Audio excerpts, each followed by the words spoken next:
Hallelujah, praise the Lord. ஆண்டவராகிய இயேசு கிறிஸ்து நாமத்தினாலே உங்களை வாழ்த்துகிறேன். கர்த்தர் உங்களை ஆசீர்வதிப்பாரா. இன்றைய நாள் மெய்ப்பனின் சத்தம், சங்கீதத்தின் புஸ்தகம் 40ஆம் அதிகாரம் 2ஆம் வசனத்தை நான் வாசிக்கிறேன். பயங்கரமான குழியிலும் உளையான சேற்றிலும் இருந்து என்னை தூக்கி எடுத்து என் கால்களை கன்மலையின் மேல் நிறுத்தி என் அடிகளை உறுதிப்படுத்தி நமது தேவனை துதிக்கும் புது பாட்டை அவர் என் வாயிலே கொடுத்தார். அநேகர் அதை கண்டு பயந்து கர்த்தரை நம்புவார்கள். ஹல்லேலூயா, பிரைஸ் தி லார்ட்.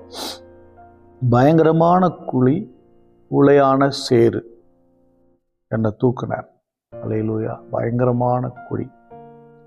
தேவனை அறியாத பிள்ளைங்க, தேவனுடைய வார்த்தையை அறியாதவங்க பயங்கரமான குழியில் கிடக்கிறாங்க, சாபத்தில் கிடக்கிறாங்க. அதான் அர்த்தம். குழி, பாதாளத்திற்கு நியமிக்கப்பட்டவர்கள் இல்லை, அவன் சாத்தானுடைய அதிகாரத்துக்கு உட்பட்டவர்களா, பாதாளத்துக்குரியவர்களாக கிடக்கிறோம். அது மட்டும் இல்லை, உளையான சேறு, பாவம். அதாவது எப்படின்னா, நம்முடைய சரீரமே தெரியாத அளவுக்கு பாவம், சேறுலாம் நிறைஞ்சு இருக்கிறேன். ஆனால் அவர் என்னை தூக்கினார், தூக்கி அணைத்து கொண்டார், கரங்களில் எடுத்தார், கைப்பிடித்து தூக்கினார், கட்டி அணைத்து தூக்கினார். எப்படியான வச்சுக்கலாம்ல. சேரில் இருந்த நம்ம, உளையான சேற்றில் இருந்த நம்ம தேவன் தூக்கி எடுக்கிறார். ஹல்லேலூயா. அவர் தூக்கி எடுத்தது மட்டும் இல்லை, என் கால்களை கன்மலையின் மேல் நிறுத்தினார். மலை மேலே கொண்டு போய் என் காலை நிறுத்தி, அது மட்டும் இல்லை, என் அடிகள் ஒவ்வொரு அடியும் உறுதிப்படுத்தினார். உளையான சேற்றில் இருந்து வரவங்க மேலெல்லாம் அழுக்கு சேராக இருக்கும், அவங்கள நிற்க வைக்கிறது ரொம்ப கஷ்டம். நிற்கிறது ஏன்னா வழுக்கும் இல்லை. ரெண்டாவது, ஒவ்வொரு அடியை வைக்கும் போதும் அந்த அடிகள் உறுதிப்படுத்தின. வாழ்க்கையில் பாவத்திலிருந்து வர்றவங்க அவங்க பரிசுத்தமான வாழ்க்கை வாழ்வதற்கு, ஒவ்வொரு அடிகளை எடுத்து வைப்பதற்கு, பரிசுத்தத்தில் முன்னேறுவதற்கு அந்த பாவம் ரொம்ப டிஸ்டர்ப் பண்ணும். அவங்க அதுலேருந்து வெளியே வர முடியாது, ரொம்ப கஷ்டப்படுவாங்க. ஆனாலும் கர்த்தர் தம்முடைய இரத்தத்தினாலே கழுவி, நம்முடைய பரிசுத்த இரத்தத்தால் கழுவி பரிசுத்தப்படுத்தி கால்களை எல்லாம் கர்த்தருக்குள் பரிசுத்தமாய் நிற்கும்படி, அவருக்கென்று ஓடும்படி கர்த்தர் உறுதிப்படுத்துவார். ஹல்லேலூயா.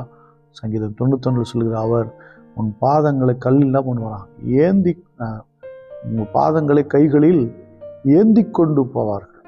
நம்ம கல்களை இடித்து விடாதபடிக்கு, காலில் அடிபடாதபடி ஏந்தி கொண்டு போவாராம். எப்பேற்பட்ட தேவன் இல்லை.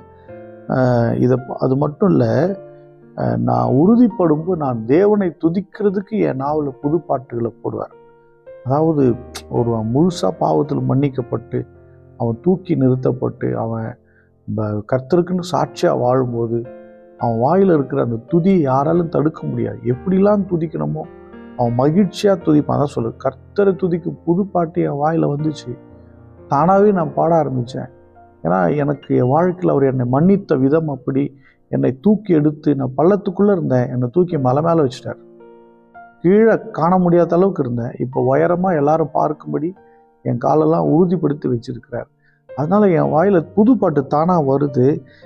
ஏன் இப்படி வருதுன்னா, அதை கண்டு அநேகர் பயந்து கர்த்தரை நம்புவாங்க.